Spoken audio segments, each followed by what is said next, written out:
This is CTC News with Wesley Qatar, broadcasting from Sint-Eustatius, Dutch Caribbean. Sponsored by UTLNV, Windward Island Bank, Kodo's Purchasing Services, and Duggins Shopping Center.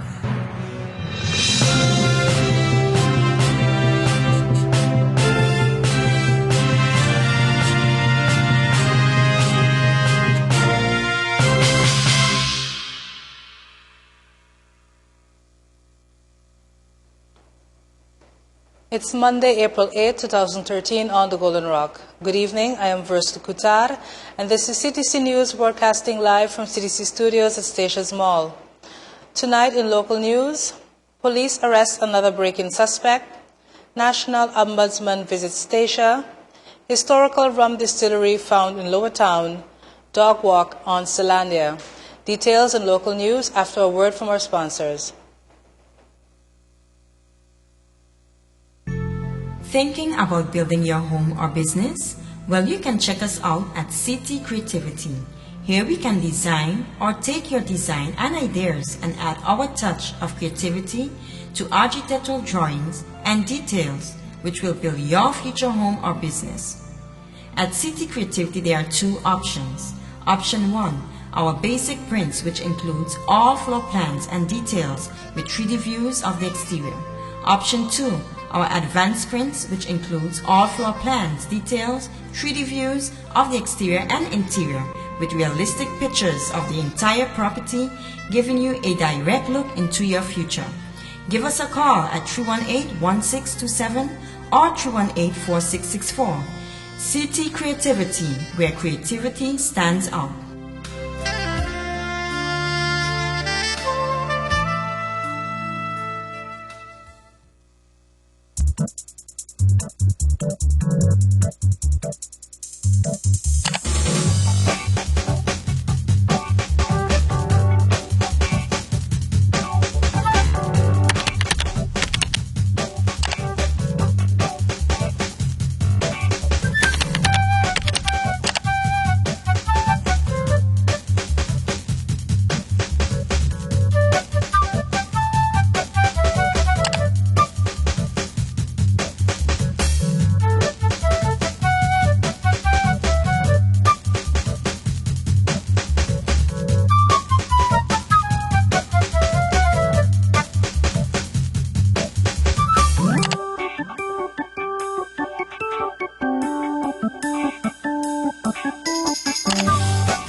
CTC News, sponsored by UTLNV, Windward Island Bank, Kodo's Purchasing Services, and Duggins Shopping Center.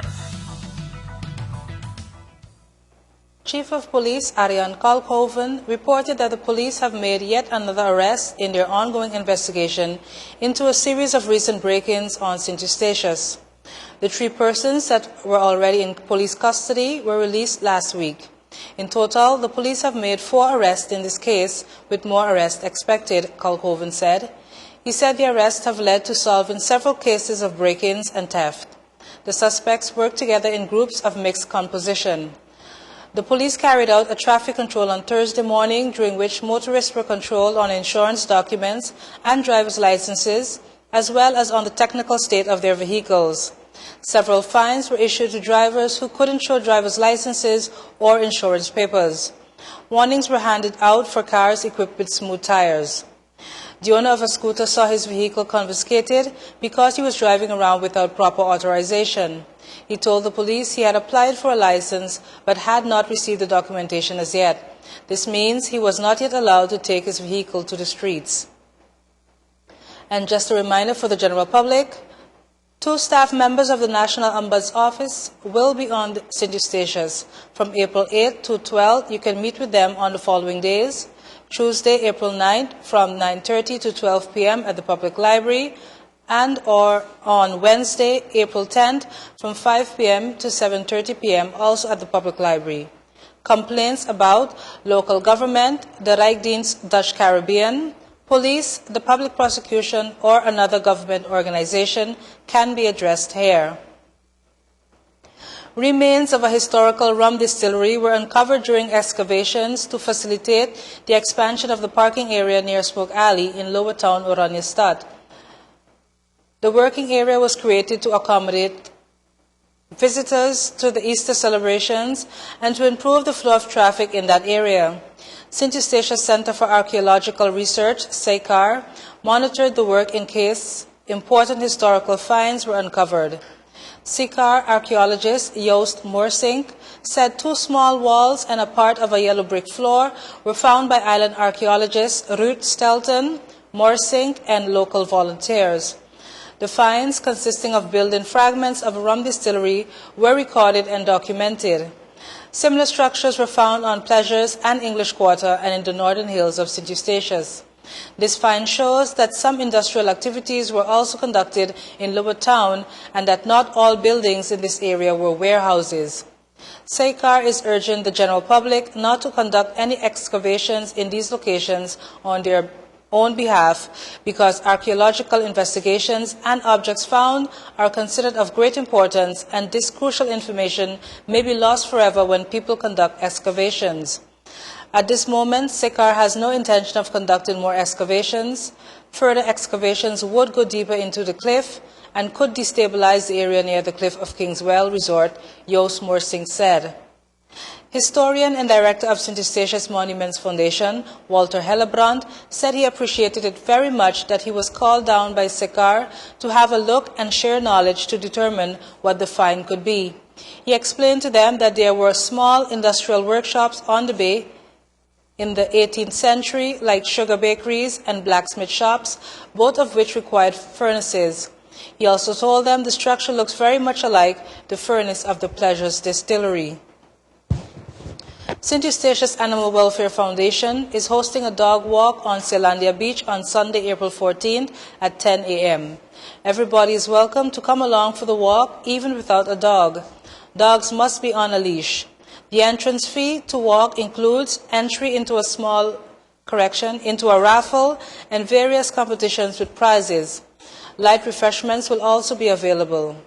SCAWF has a sponsor in Holland who is also organizing a dog walk on the same day at the same time on the beach at Hoek of Holland. This event is the first of a series of projects to raise funds for an extension to the animal shelter.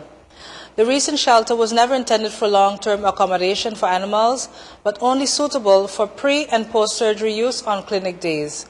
In recent years, the foundation sometimes had to care for dogs over a period of weeks or even months before they got adopted.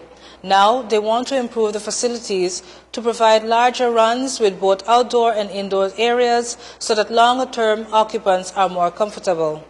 Donations towards the shelter's extension are welcome, either in cash or in kind, such as blocks, cement, or wood. Persons interested in making a donation may contact SEAWF at 318-4150 or send an email to statiaawf@gmail.com. That address again is statiaawf@gmail.com. Coming up next in regional news, Anguilla signs fiscal framework agreement with UK. UNESCO-funded school safety program launched in St. Kitts and Nevis. This and more as we return from a short break.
CTC-News, sponsored by UTLNV, Windward Island Bank, Kodo's Purchasing Services, and Duggins Shopping Center. Welcome back. To those of you just joining us, we have reached our regional and international segments for this evening. On Friday, the Chief Minister of Anguilla, Hubert Hughes, signed on behalf of the Government of Anguilla a framework for fiscal sustainability and development, FFSD, with the UK government. In April 2011, the British government submitted for the Anguilla's government's consideration a draft framework termed the Framework for Fiscal Responsibility to replace the 2003 borrowing guidelines, which had served as our prudential guidelines concerning fiscal matters.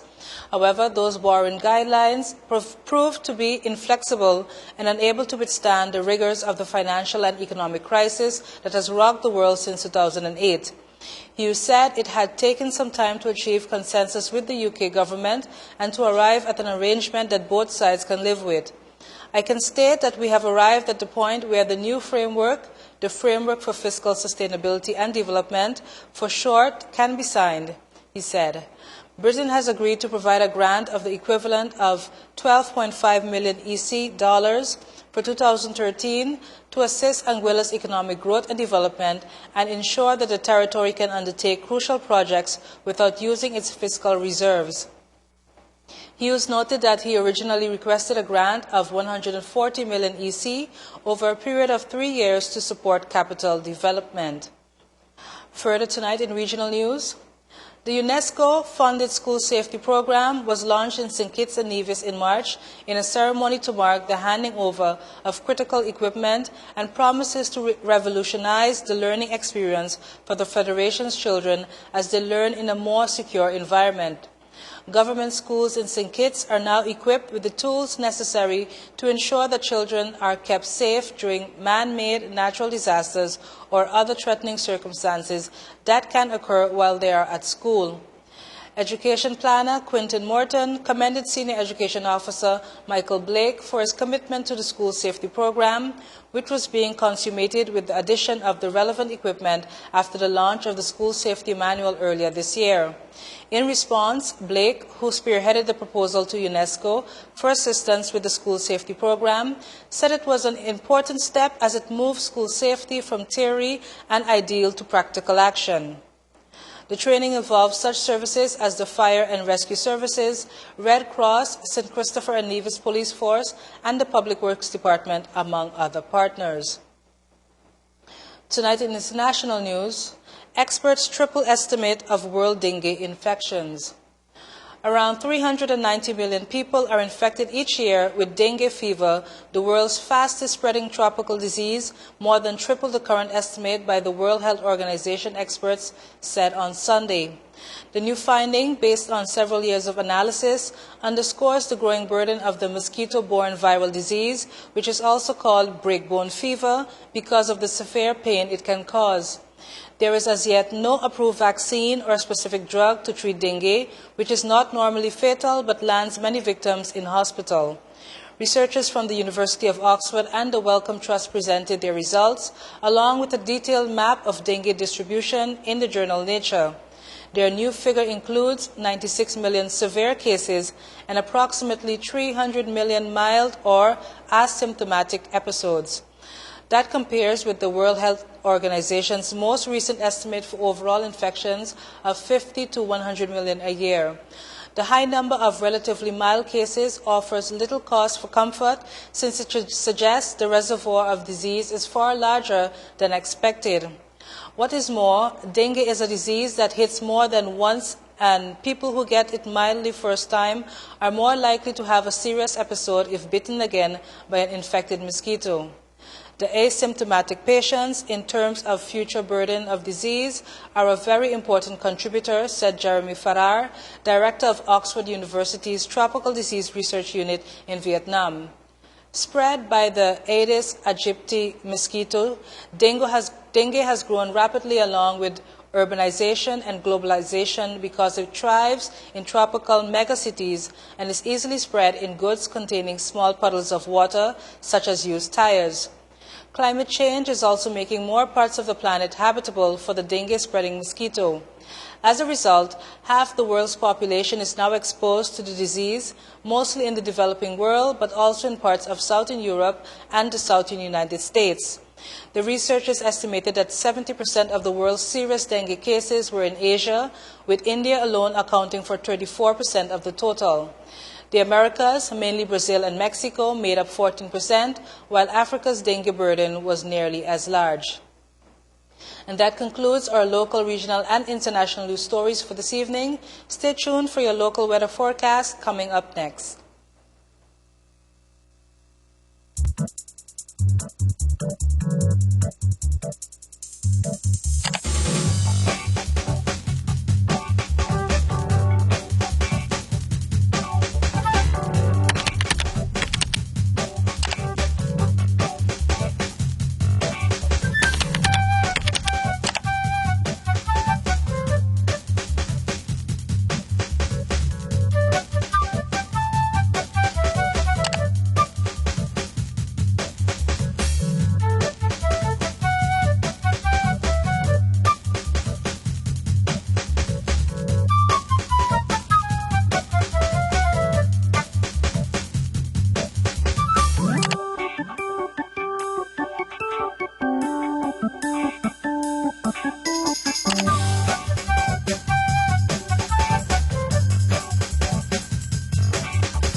CTC News, sponsored by UTLNV, Windward Island Bank, Kodo's Purchasing Services, and Duggins Shopping Center.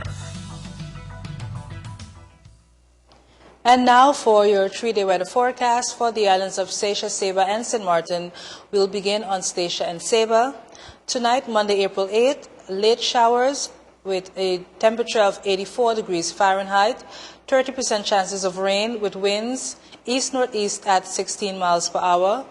Tomorrow, Tuesday, April 9th, AM showers with temperatures of 82 degrees Fahrenheit, 30% chances of rain with winds east at 18 miles per hour.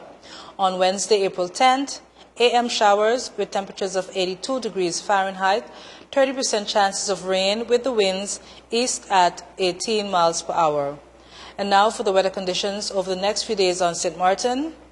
Tonight, Monday, April 8th, late showers with temperatures of 84 degrees Fahrenheit, 30% chances of rain with winds east at 10 miles per hour. Tomorrow, Tuesday, April 9th, AM showers with temperatures of 83 degrees Fahrenheit, 30% chances of rain with the winds east at 13 miles per hour. Finally, on Wednesday, April 10th, AM showers with a temperature of 83 degrees Fahrenheit, 30% chances of rain with the winds east at 15 miles per hour. That concludes our 3-day weather forecast for the islands of Statia, Saba, and St. Martin. Thanks once again for joining us. That has been another edition of CTC News Live. CTC News airs 3 times weekly on Mondays, Wednesdays, and Fridays at 7:30. To follow CTC News and other local programs, tune in to your local Channel 7 or follow us by radio 101.9 FM or www.ctcreativity.com. We will be back again on Wednesday, but until that time, do have a good one.